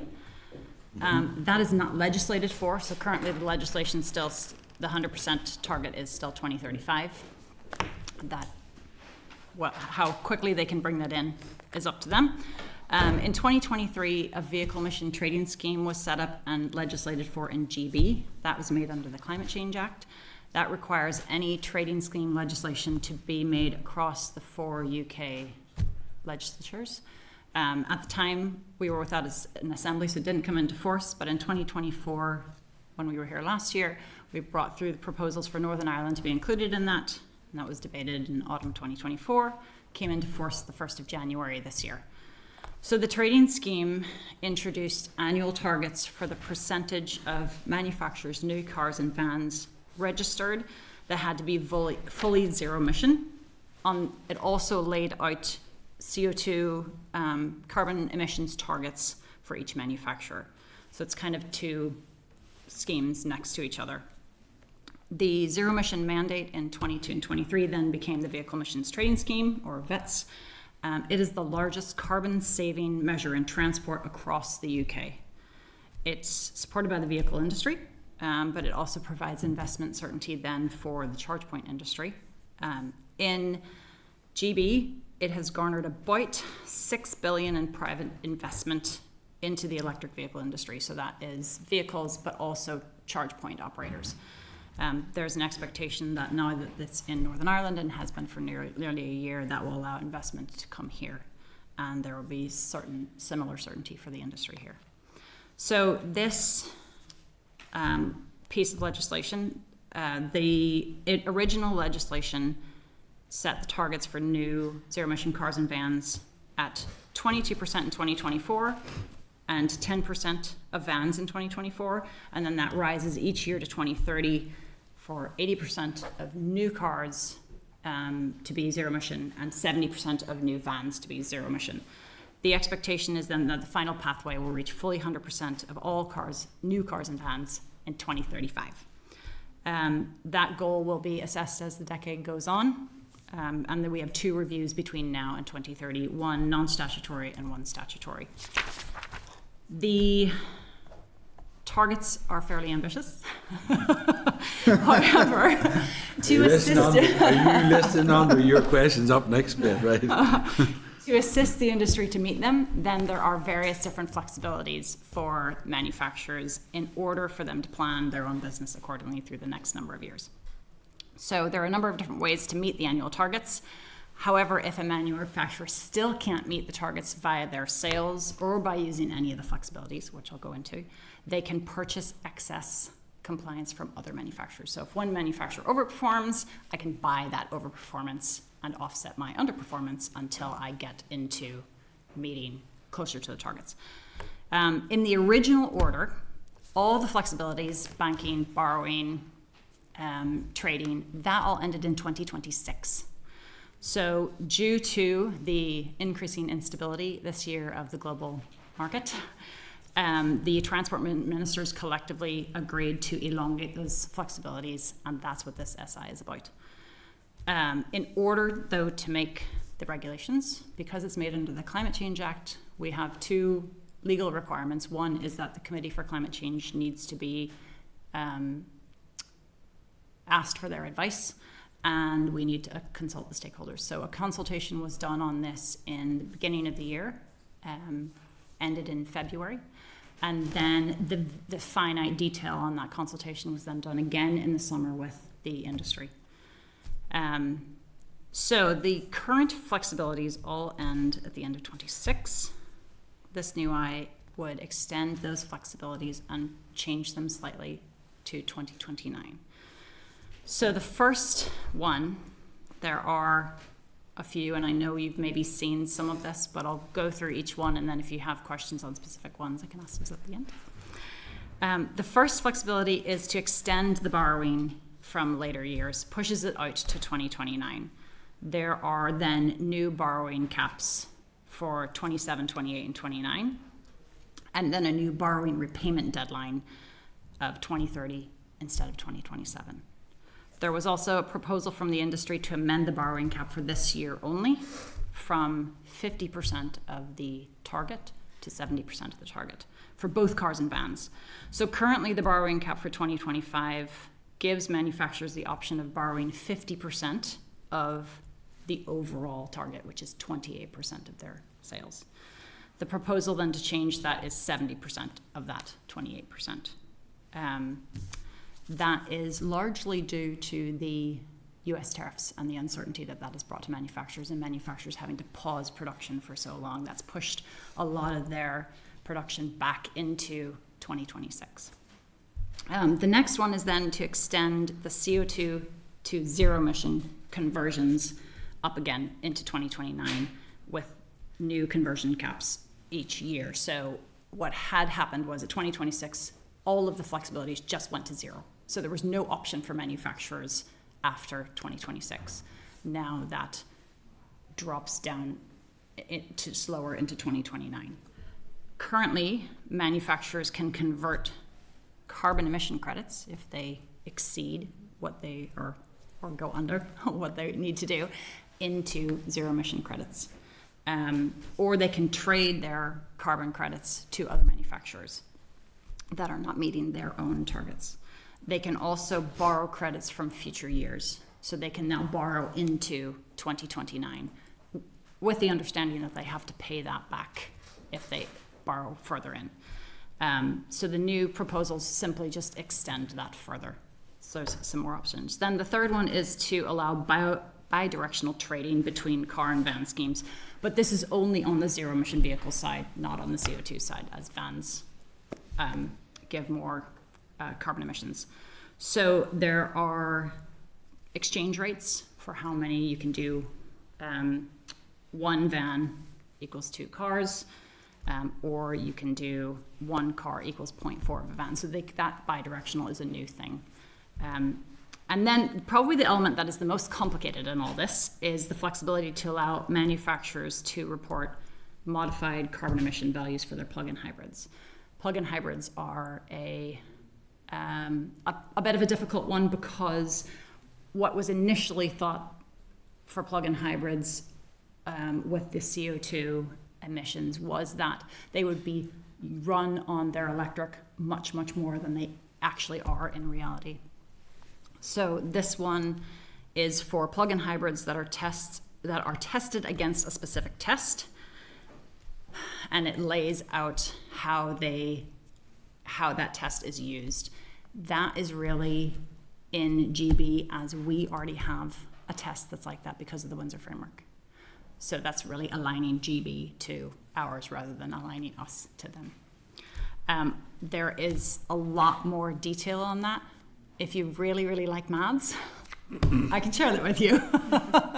All right, If you I don't like think maths, you may not want that. that's, you know, one van, 2 cars, that's 10 bikes to one van, just in case, 10 bikes, and I don't know how many kayaks there is, 20 kayaks to one Just bike. run. Okay, yeah. The next proposal is then is to slightly reduce the fines for missing compliance targets from 15,000 to 12,000 per car and 18,000 to 15,000 per van.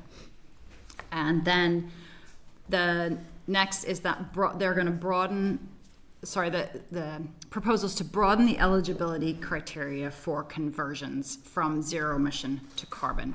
So basically the amount that manufacturers are allowed within a year, it allows them to bring in any banked ones that they have had in previous years into that year, whereas prior to this, in the current legislation, they can only bring from future years. So it's both directions that way. And then the last one is to correct an error in a formula that determines monitoring of CO2 emissions for multi-stage vans. If you like your GCSE BODMAS, the brackets were in the wrong place.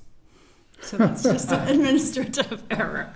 We're actually going to point that out, but we didn't want to say it. We just didn't want to say too much. That was Cahill's next question about those brackets there. That was, you know. So the Department for Transport's analysis indicates that there would be a minor carbon impact on the overall savings. The VETS order savings, because they're so big in relation to any other carbon savings for transport, offsets that. Our transport modelers have a specific Northern Ireland decarbonisation pathway, and that's developed using our own bespoke emissions model with a focus on the Northern Ireland fleet turnover. So these new changes to VETS are not envisaged to have any significant impact on our decarbonisation pathway here. It is a negative resolution SI.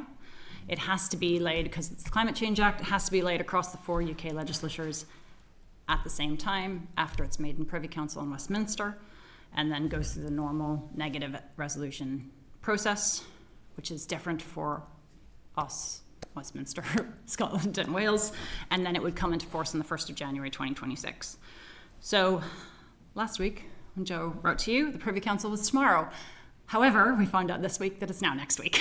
So the lane date has gone from the 13th to the 17th. Right, okay. Yeah, there you are. Flying visit.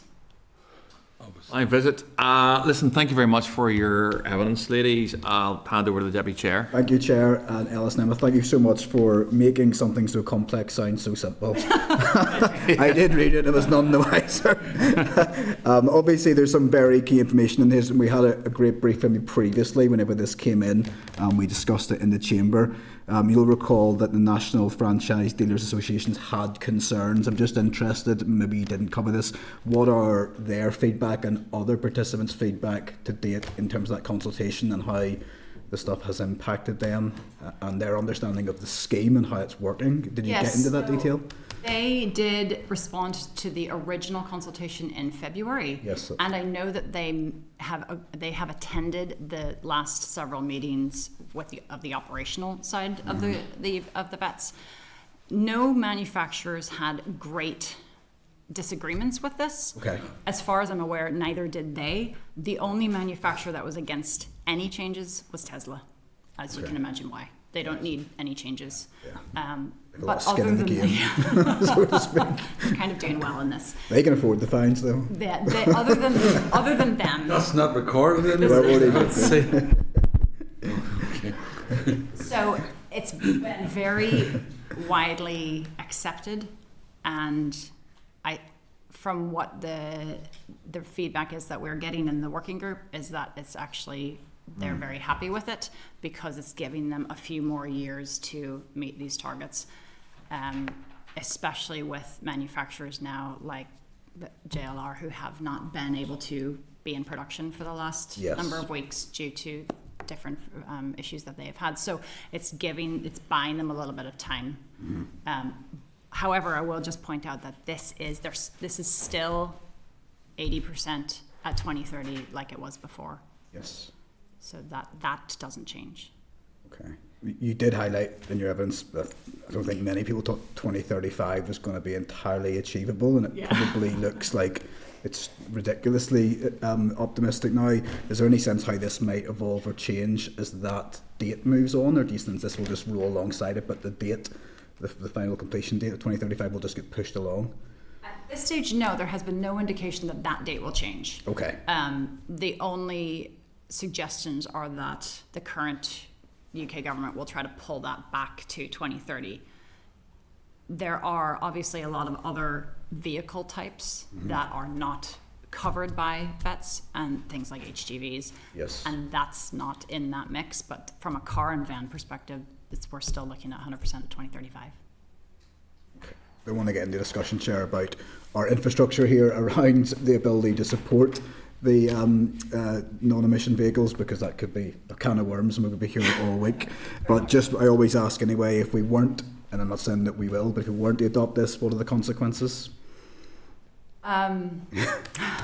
We did cover this a little bit before when we were talking about the whole issue just with good the to get it on the CO2. record. Yeah, so I'm not a manufacturer. Yes. I will not claim to know what a manufacturer would do, but manufacturers are not going to want to run two separate schemes. Exactly. And because of what is happening down south, it would effectively be three schemes in a small location that manufacturers would have to deal with. That's going to be frowned upon. Yeah, of course. That's all from me at this stage, Chair. Thank you. Chair. Cathal? Well, thanks, Chair, and thanks very much. That's the second time we get. No, I could imagine there would have been a slight panic across the industry, and I know they were aware of what was coming up, but I certainly welcome this. I mean, it's going to be trial and error now. To set targets, but we'll see how it goes. And it's going to be a live flowing thing. But no, it's just as funny when the chair asked, "Does they want to come in and explain it?" Because I know some of the members the way are asked. It is a complicated business, if you haven't, but we were lucky we get a good overview of it at the very start. But I think this is welcome. But still, it's got to meet the the targets, and we need to keep an eye on it too as well as committee and see. It's right across the board. But I'm content with the explanation. But it's over to one van and 10 bikes, Chair. There's 2 cars for one van. That's what we were just. I've only got 4 bikes. But Andrew, go ahead. No, thank you very much. Genuinely, I remember for the first time round, it was complicated. Then it sort of just was in there. It was complicated. So it was a very pleasant surprise to have you explain it all. But again, I suppose, is it slightly contradictory to ease in easing the requirements, but then also reducing the fines? I mean, what's the thought on that? If that makes sense, or maybe that's okay. I think the biggest issue is trying to keep our market going. okay. So while we're reducing the fines or lowering the targets, our end target remains the same. In an ideal world, we wouldn't be changing anything and manufacturers would just have to meet their targets. Yeah. However, with what's currently happening globally, that's really, we've had to respond to that. And that's where there's no point in not having discussions with the industry. And if the industry can't meet anything, what are we achieving? Mm-hmm. But if we can work with the industry to make the end target still achievable, then we're doing something right. Yeah, so it's a bit of a compromise without coping the whole thing over, basically. Yes. Yep, that's grand. Yep. Yep. Thank you. Okay. The only comment I would make is obviously the car industry in the UK is massive and very important to our economy, so it's worth it's worth getting that on the record, and the importance of the UK car market just to growth in a number of areas, not just directly, but also of subcontractors and suppliers to that industry too. So look, I don't have any other questions up here, but so just thank you for your time and coming and explaining that to committee. You're very welcome. Thank you. Thank you. Thank you. Thank you. Thank you.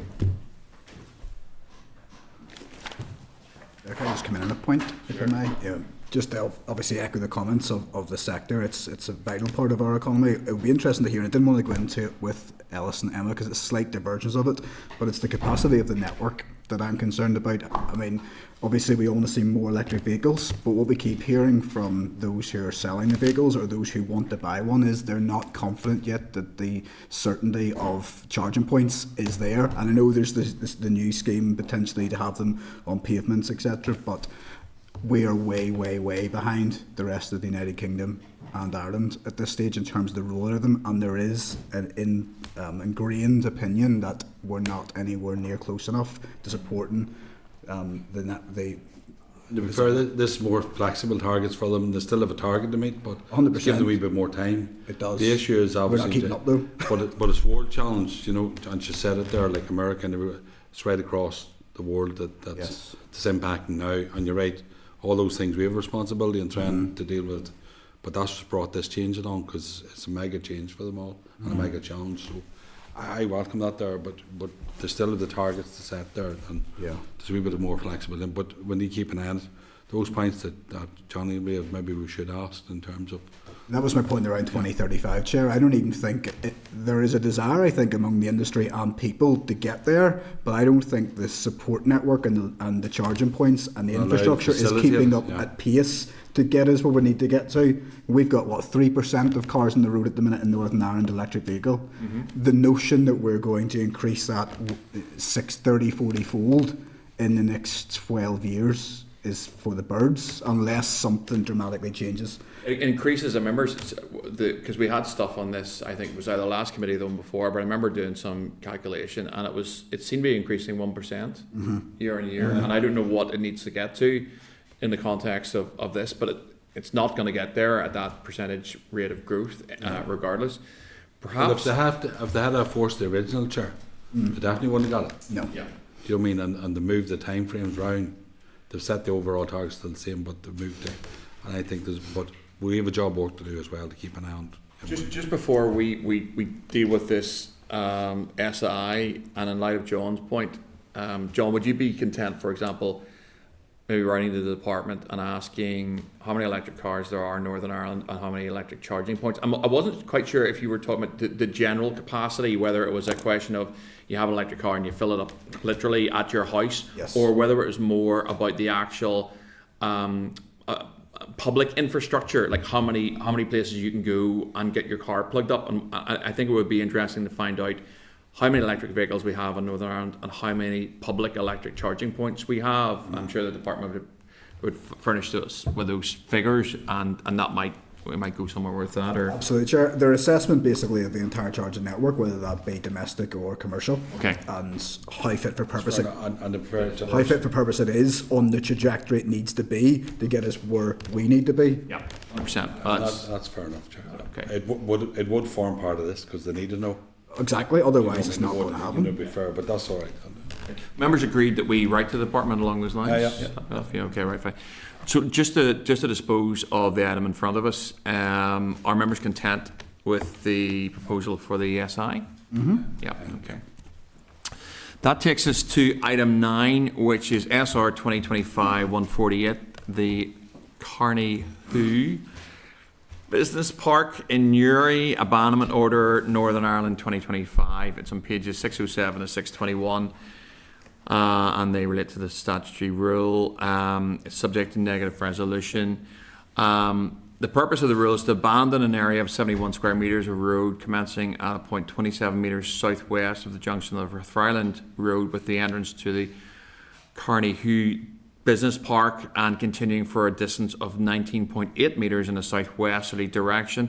The rule will come into operation on the 31st of October 2025.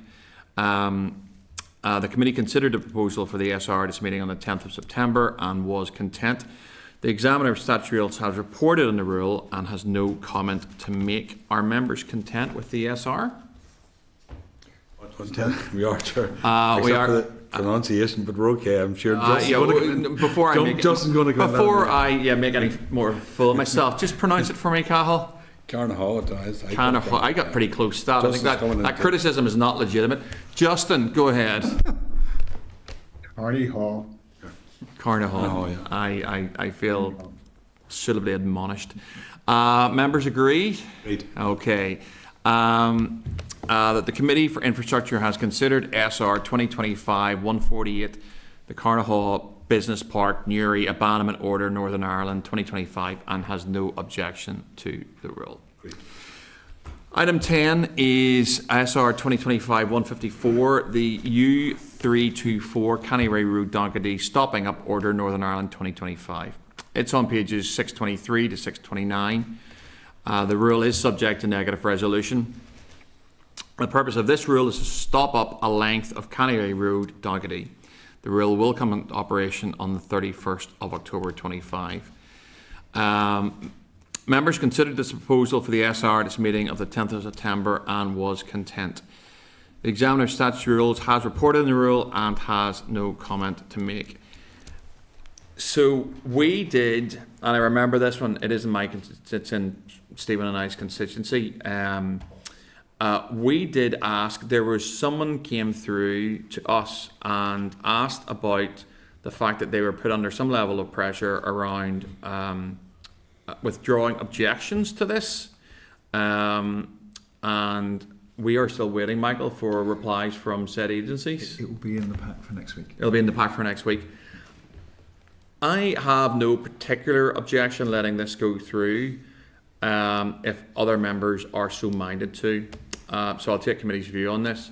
However, equally, this committee, is tasked with, scrutiny, and I'd like to see what those agencies say around this, perhaps before we stick this through. I'm not going to oppose it in any way, but I think maybe we shouldn't just be nodding things through. I don't know, but I'm equally take any views. I'm very new to this, but I know that there were some concerns raised to committee.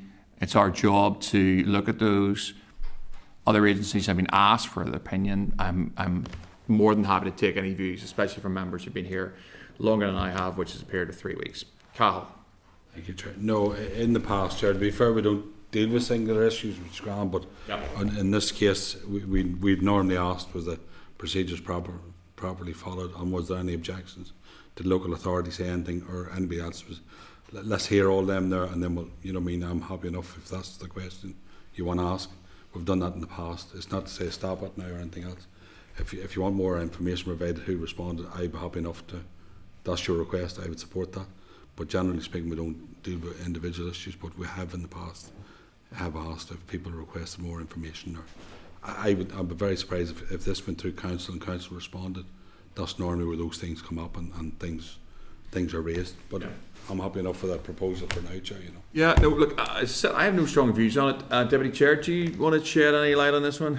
I have to be honest, I don't have a lot of light to shed on it, Chair, to be quite honest with you. It's not a patch I'm aware of, and it's not something I've been brought to, that I have been lobbied on, asked questions on, and it probably wouldn't be best for me to contribute in that respect because I don't know the background to it. I have no issue with the SR, I suppose. No, I think if I'd been here longer, maybe I'd have seen a whole stack of these and know what the general form and how committee treats them. However, whenever I saw, somebody legitimately saying, and I don't know what the context of it is, I'm not sure whether it's legitimate or not, I have no knowledge on it other than the fact that this happens to be in Donkady. I know where the Cannyray Road is, but I suppose something was reflected to committee around, getting with objections withdrawn and so forth, and that sort of pricked my interest. Is that standard? I just am a little bit hesitant of putting this through without actually hearing what the counterpoint to what we were informed of by committee. We have the power to wait. But equally, if it's standard procedure that we don't wait on these things, even if we've requested additional evidence from other bodies, so be it. Well, Chair, just on that, like I said, we've done it in the past. Is there a time frame on it, Michael? Or It's negative resolution. So the committee, with the chair's permission, the committee considered this as an SL1 and were content with the SL1 itself and the proposal for the SR. But the issue was whether objectives were being leaned on by either the department or by contractors. So the committee sought clarity on that particular point, but said they were content with the SL1 and the proposal. It's negative resolution, so if the committee could either not have a motion to say they're content, or could say the motion they are content, and then if subsequently an unsatisfactory answer comes back from the department, then we can still pray against it as a committee. If we can still pray, no, 100%. Listen, if the question wants to be asked, Chair, I don't have an issue with it. Andrew? Primarily, So I'm just deference to longer standing member, but in my own memory, I remember there was an issue where DFI came on an issue. I think there was I think you meant. I mean, this does usually come through council, and it's usually put to bed there. It's normally raised. My point in the past, if there's a wee bit uncertainty and a member wanted to ask a question, 100, we wouldn't argue that point, but let's do that if that's the case. Generally speaking, you're right, 99% of them there isn't an issue. Yes. If there's real unsurety, we refer to ourselves, let's ask. I'm not saying stop it or anything else. I don't know the detail of it. I'm only giving what we've done in the past. I mean, that's all. Yeah. Andrew, did you get to finish your point? Sorry. I think it was just. Well, it wasn't a criticism of Carl. I do remember that. I think the DFI came to present on an issue where there had been questions about there had been issues raised and objections not being heard, and DFI came and said this is as we understand it. And I mean, full explanation. And I think that's perfectly. That's fine. I have no issue. The SL1 has gone through. Yeah. This can be brought up again next week. It can just be put back a week, can it? Yes, I believe it can. Yeah. Okay. So in terms of timescales, I'm sure anyone who is interested in this particular one is possibly watching the committee and now knows the committee's views on it. I just think we have this backup. We encourage people, those bodies that we're looking for information from, maybe to provide it to us, and we have this back up again next week if members are agreed. Yes, Chair, can I just comment on it? Sure. I think we, as Cathal says, we get quite a lot of these, and you do rely on that local knowledge, whether that be from local councillors, MLAs or the public. I haven't been lobbying this one, but I do find it concerning that some of those who maybe did have concerns feel lent on, and that would be, I think, the clarity that we're trying to get. That leaning on could well just be an attempt to resolve concerns. It could. Or it could be a finger, 100%, or it could be a finger point exercise. No. And that is what we need to get clarity on. Were the original concerns resolved, or were they asked to be withdrawn for whatever reason? I don't sense that would be the case, but I'm open to hearing the rationale for it, and I think that's why it's interesting just to push it back a week. No, look, I agree, and a lot of us have come from councils. We know how this all works. A lot of this has worked out there. John, you summarised it rather well. This could just be a wee bit of toing and froing and trying to resolve those local issues. I suppose from the chair and from this committee, I want to send out a clear signal that actually when we sort of do have a question, that actually we are not just going to nod things, necessarily nod things through. Objections, some questions have been raised about this. I'd just like to see what those answers are, and I think committee's barely in agreement around that before we consider this. So if people are happy enough, then we'll bring it back next week. Is that okay? Yes. 100%. Brilliant. Okay, that takes us on to 11, which is SR 2025-155, Mill Avenue, Belfast, Abandonment Order, Northern Ireland 2025. It's on pages 361 to 367 of your pack. The rule is subject to negative resolution. The purpose of this rule is to abandon an area of 337.065 square metres of former road at Mill Avenue, Belfast, extending from its junction with Wolf Hill Manor for a distance of 51 metres in a southwesterly direction. The area of the road in question will be abandoned as the department is of the opinion that it is no longer necessary. On the coming into operation of the rule, the area of road in question shall cease to be maintainable by the department and the public right of way shall be extinguished.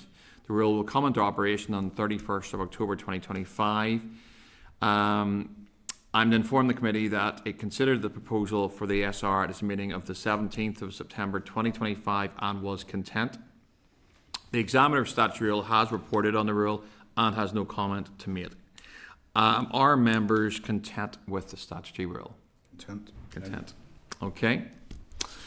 That the Committee for Infrastructure has considered SR 2025-155, the Mill Avenue Belfast Abandonment Order Northern Ireland 2025, and has no objection to the rule. Okay, item 12 is SR 2025-156, the U1105 Killybracken Road Dungannon Abandonment and Stopping Up Order Northern Ireland 2025. It's on pages 639 to 645 of your pack. It's subject to negative resolution. The purpose of this rule is to abandon an area of 48 square metres of road at Killybracken Road Dungannon and to stop up Killybracken Road to road traffic at its junction with Eilish Road. The rule will come into operation on the 31st of October 2025. The committee considered the proposal for the SR at its meeting of the 17th of September and was content. The examiner of statutory rules has reported and has no comment to make. Are members content with the SR? Okay. That the Committee for Infrastructure has considered SR 2025-156, the U1105 Killybracken Road Dungannon Abandonment and Stopping Up Order, Northern Ireland 2025, and has no objection to this rule. Item 13 is subordinate legislation, and it is on pages 647 to 649.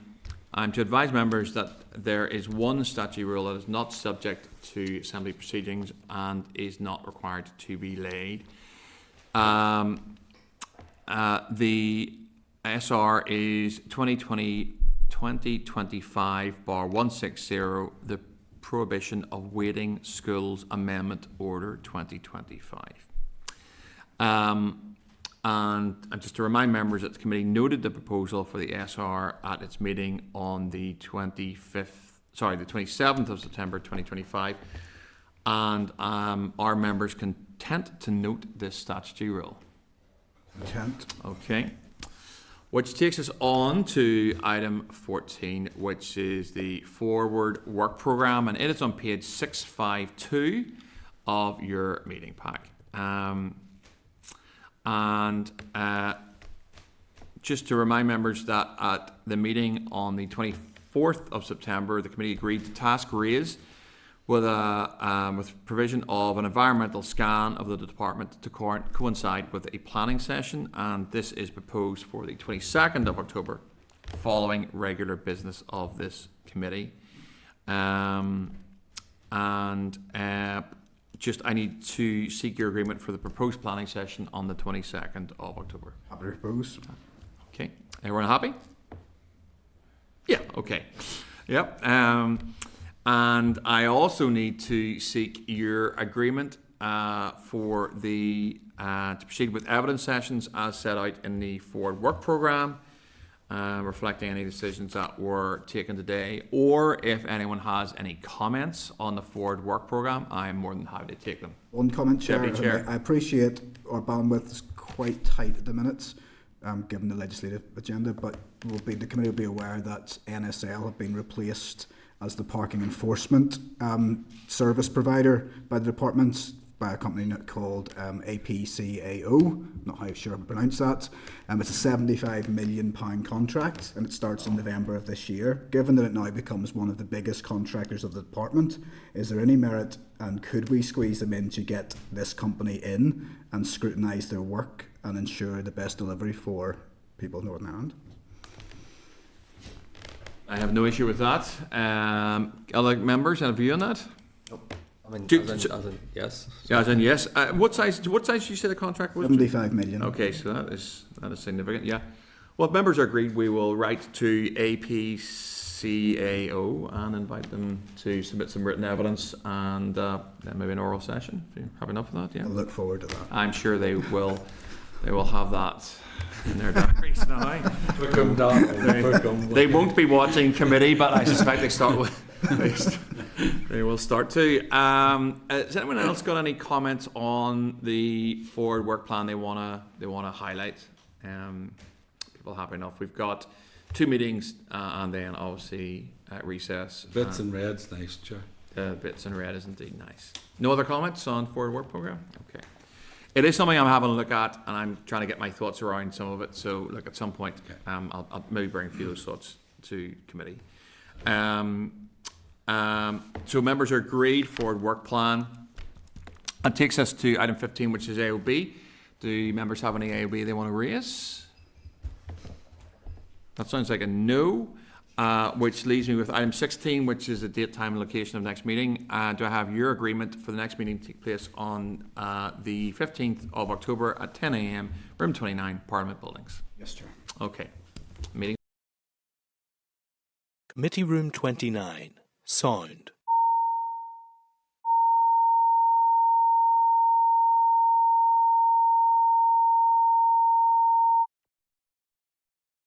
Committee Room 29. Sound.